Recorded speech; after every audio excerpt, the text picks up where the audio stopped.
सो है गाइस, अभी हमारा प्रॉब्लम है problem C, those who are with S. बेकार सा नाम है, ठीक है। हमें बेसिकली एक मैट्रिक्स दिया हुआ है, n rows and m column, ठीक है। तो हमारे पास इस तरह से कुछ मैट्रिक्स है। उसमें हमें क्या करना है कि हमें कोई भी एक रो सेलेक्ट करनी है और कोई भी एक कॉलम सेलेक्ट करना है, एंड उसके अंदर जितने भी एलिमेंट्स हैं सबको हम एक से डिक्रीज़ कर सकते हैं, ठीक है। और एक चीज़, ऐसा नहीं है कि ये यहाँ पे जो हमारा कॉमन एलिमेंट होगा उसको दो बार डिक्रीज़ नहीं होगा। ऐसा नहीं है कि एक बार रो से डिक्रीज़ कर दिया, एक बार कॉलम से डिक्रीज़ कर दिया। हम बस ये रो सेलेक्ट की और कॉलम सेलेक्ट किया, तो इसमें जितने भी एलिमेंट्स आएंगे सबको एक से ही डिक्रीज़ करना है, ठीक है। तो हमें क्या करना है कि हमें जो सबसे मैक्सिमम वैल्यू है उसको कितना मिनिमाइज़ कर सकते हैं हम, वो बताना है, ठीक है। तो मतलब इस मैट्रिक्स के अंदर जो मैक्सिमम वैल्यू है उसको हमें कम करने की कोशिश करनी है, बेसिकली ये है। तो और ये ऑपरेशन हमें एग्जैक्टली एक बार करना है, ठीक है, एक से ज़्यादा नहीं करना। तो हमें पता है कि सबसे मैक्सिमम वैल्यू मान लो इसमें 5 रही होगी, ठीक है। तो हम क्योंकि ऑपरेशन एक ही बार कर सकते हैं और ऑपरेशन में हम क्या कर रहे हैं, एक बार ही उसको कम कर रहे हैं, तो आउटपुट या तो 5 होगा या फिर आउटपुट होगा 4, ठीक है, सिंपल। अब देखो हम इसको कैसे सॉल्व करेंगे। तो हमारी ये जो मैट्रिक्स है इसमें जैसे कहीं भी रैंडमली 5 हो सकता है, यहाँ 5 हो सकता है, 5 5 5 यहाँ हो सकता है, इस तरह से, ठीक है, कहीं भी हो सकता है। तो हमें मैक्सिमम वैल्यू, हमें कोई ऐसी रो और ऐसी कॉलम सेलेक्ट करनी होगी जिससे हम कोशिश कर सकते हैं ताकि उसको 5 को हम 4 बना दें, मतलब जो मैक्सिमम वैल्यू उसको कम कर दें। तो हम क्या कर सकते हैं, सिंपल, सबसे पहले तो हमें ये पता करना होगा कि इस मैट्रिक्स के अंदर मैक्सिमम वैल्यू कौन सी है, ठीक है। तो इन दिस केस हमारे पास 5 है मैक्सिमम वैल्यू, ठीक है। अब देखो हम एक ऐसी मैट्रिक्स बना ही लेते हैं ना, यहाँ पे 5 5 5 5 यहाँ भी रख लेते हैं और एक 5 यहाँ भी रख लेते हैं, ठीक है। बाकी यहाँ पे 1 1 2 3 3 4 4 1 2 2 1 1 1 1 1, ठीक है। इस तरह से हमारे पास सही मैट्रिक्स है। अब इसमें देखो हम अगर ये रो सेलेक्ट करें और ये रो सेलेक्ट करें, ठीक है, तो हमारे सारे 5 इसमें और इसमें कवर्ड हो गए, है ना। तो अब अगर हम इस रो और इस कॉलम इस कॉलम और इस रो को सेलेक्ट करें तो हम सारे 5 को एक से रिड्यूस कर सकते हैं, तो इसका आउटपुट क्या होगा, 4 आ जाएगा। लेकिन अगर इनके अलावा कहीं और होता, मान लो यहाँ भी 5 होता, ठीक है, तो उस केस में हमारा आउटपुट क्या होता, 5 ही होता। क्यों होता कि अगर हम इस रो को सिलेक्ट करते हैं तो हमारे ये दोनों छूट जाते हैं, राइट। अगर हम इसको सिलेक्ट करेंगे तो हमारा ये 5 छूट जाएगा, ठीक है। और अगर हम इसको कॉलम से कवर करने की कोशिश करें, मान लो कि ये कॉलम ले, ये वाली रो ले, ये कॉलम और ये रो, तो हमारा ये 5 छूट जाएगा, समझ गए। तो हम बेसिकली क्या कर सकते हैं कि हम ये पता कर सकते हैं, हम हर रो और हर कॉलम में ये काउंट रख सकते हैं कि उसमें हमारा कितनी बार मैक्सिमम एलिमेंट आ रहा है, ठीक है। इसको समझते हैं। सबसे पहले हमने मैक्सिमम एलिमेंट फाइंड कर लिया, ठीक है। उसके बाद हम हर रो और हर कॉलम में उस मैक्सिमम एलिमेंट का काउंट रखेंगे, ओके। तो इस पहली वाली रो, इस रो में हमारे पास कितनी बार आ रहा है मैक्सिमम एलिमेंट, 2 बार आ रहा है, इसमें आ रहा है 2 बार, ठीक है। दूसरी वाली रो में हमारा 1 बार आ रहा है, 1 बार। तीसरी वाली रो में हमारा 5 कितनी बार आ रहा है मैक्सिमम एलिमेंट, 3 बार आ रहा है। हमारे पास 4 ही है, ठीक है, 4 ही रोज़ है। और इसमें हमारा मैक्सिमम एलिमेंट 0 बार आ रहा है। ये हो गया रोज़ का काउंट, ठीक है। अब कॉलम्स के लिए, इस कॉलम में, पहले वाले कॉलम में मैक्सिमम एलिमेंट कितनी बार आ रहा है, 0 बार। दूसरे कॉलम में मैक्सिमम एलिमेंट कितनी बार आ रहा है, 1 बार, ओके। तीसरे में मैक्सिमम एलिमेंट कितनी बार आ रहा है, 1 2 3 बार, ठीक है। चौथे में मैक्सिमम एलिमेंट नहीं आ रहा। पाँचों में 1 2 2 बार आ रहा है। एक बार हम ये मान के चलते हैं कि यहाँ पे हमारा 5 नहीं है, यहाँ पे हमारा 2 है, ठीक है। तो फिर हमारा फर्स्ट रो में जो मैक्सिमम एलिमेंट का काउंट है 1 हो जाएगा, राइट। और ये जो लास्ट कॉलम है उसमें भी हमारा मैक्सिमम एलिमेंट का काउंट 1 हो जाएगा, क्योंकि ये बस यही 5 है, इसको तो हमने 2 बना दिया, ठीक है। तो हमने हर रो और हर कॉलम में मैक्सिमम एलिमेंट का काउंट रख लिया। एक हमें टोटल काउंट भी रखना होगा कि हमारा मैक्सिमम एलिमेंट इस मैट्रिक्स में कितनी बार आ रहा है, तो 1 2 3 4 5 5 बार आ रहा है। ठीक है, 5 ही हमारा मैक्सिमम एलिमेंट है, 5 बार आ रहा है, वो तो कोइंसिडेंस है। ठीक है, अब देखो हमें क्या करना है, अब हम फॉर लूप लगाएंगे i इक्वल्स टू 0 से लेके n तक और j इक्वल्स टू 0 से लेके m तक।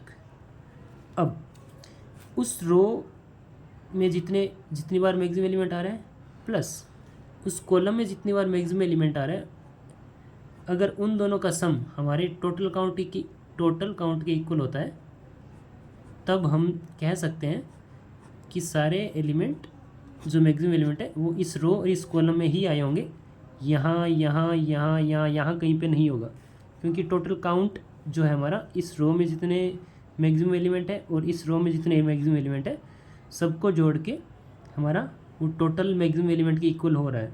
Total number of maximum element कितनी बार आया है। ठीक है, अगर इसके इक्वल हो रहा है तो हम उससे श्योर हो जाएंगे कि यहाँ पे हमारा कहीं नहीं आया होगा मैक्सिमम एलिमेंट।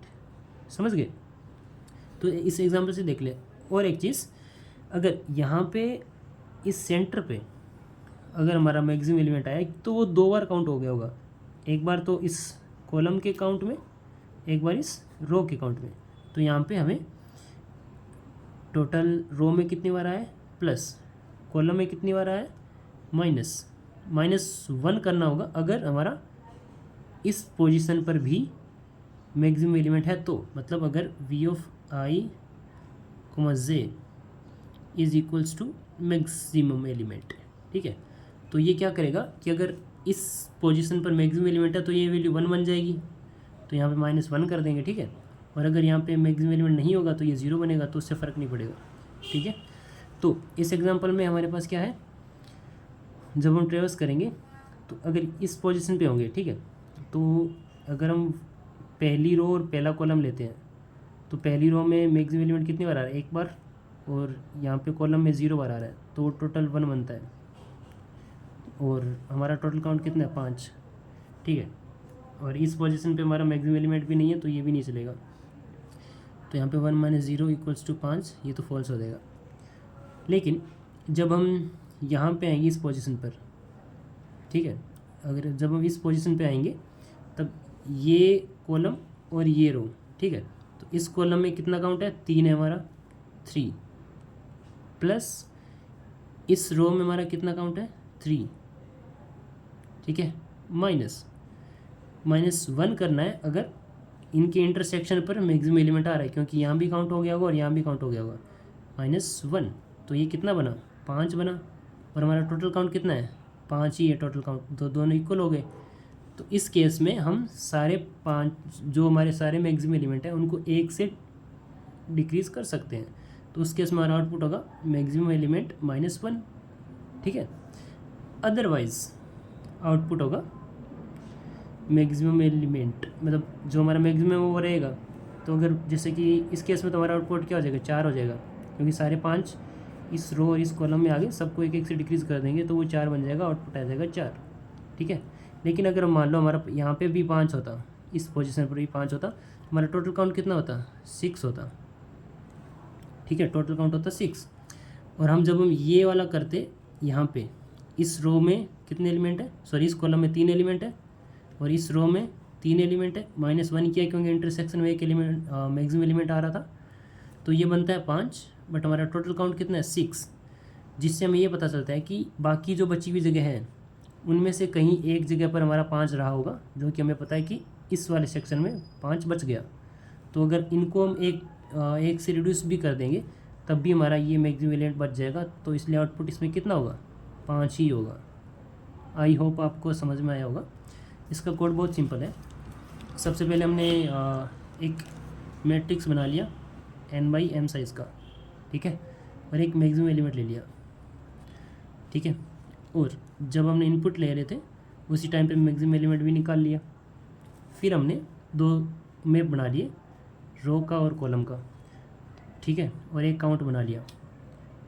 अब रो ये काउंट तो क्या बताएगा कि मैट्रिक्स में हमारा मैक्सिमम एलिमेंट कितनी बार आया है, और ये रो वाला एक मैप बनेगा सिंपल कि कौन सी रो में 0th रो में कितनी बार आया है मैक्सिमम एलिमेंट, फर्स्ट रो में कितनी बार एलिमेंट आया, मैक्सिमम एलिमेंट कितनी बार आया, ऐसे करके n तक। फिर दूसरा हमारा मैप है जो कॉलम के लिए है कि पहले कॉलम में कितनी बार मैक्सिमम एलिमेंट आया, दूसरे कॉलम में कितनी बार मैक्सिमम एलिमेंट आया, इसलिए तो हमने यहाँ पे काउंट प्लस प्लस कर दिया और हर रो और हर कॉलम के अंदर, ठीक है, वो मैक्सिमम एलिमेंट के लिए प्लस प्लस कर दिया। जहाँ भी हमें मैक्सिमम एलिमेंट मिल रहा था काउंट इंक्रीज़ किया, उस ith रो के अंदर प्लस प्लस किया उसका काउंट, और उस jth कॉलम के अंदर उसका काउंट प्लस प्लस किया, ठीक है।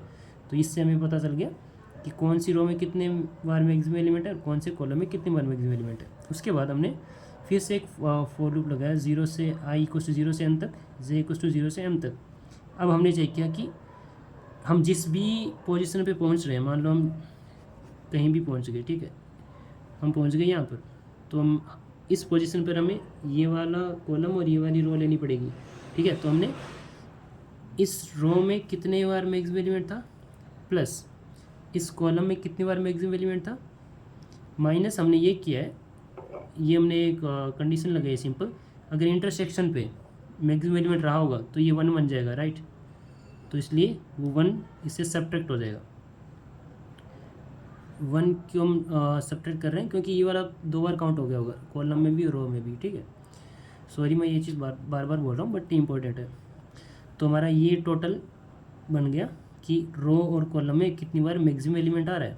अगर वो हमारे टोटल काउंट के इक्वल है तब हम आउटपुट कितना कर रहे हैं, मैक्सिमम -1, ठीक है। अदरवाइज़ ये फॉर लूप ख़त्म करके हम आउटपुट क्या करेंगे, मैक्सिमम ही आउटपुट करेंगे, क्योंकि अगर ये कंडीशन ट्रू नहीं होती है, मतलब कोई भी ऐसा रो और कॉलम नहीं मिला जिसका टोटल काउंट हमारे टोटल मैट्रिक्स में जितने मैक्सिमम एलिमेंट है उनके इक्वल हो, तो उस केस में हमें मैक्सिमम ही आउटपुट करना पड़ेगा। It was simple I think, ज़्यादा हार्ड नहीं था। बाकी thank you so much for watching the video and bye.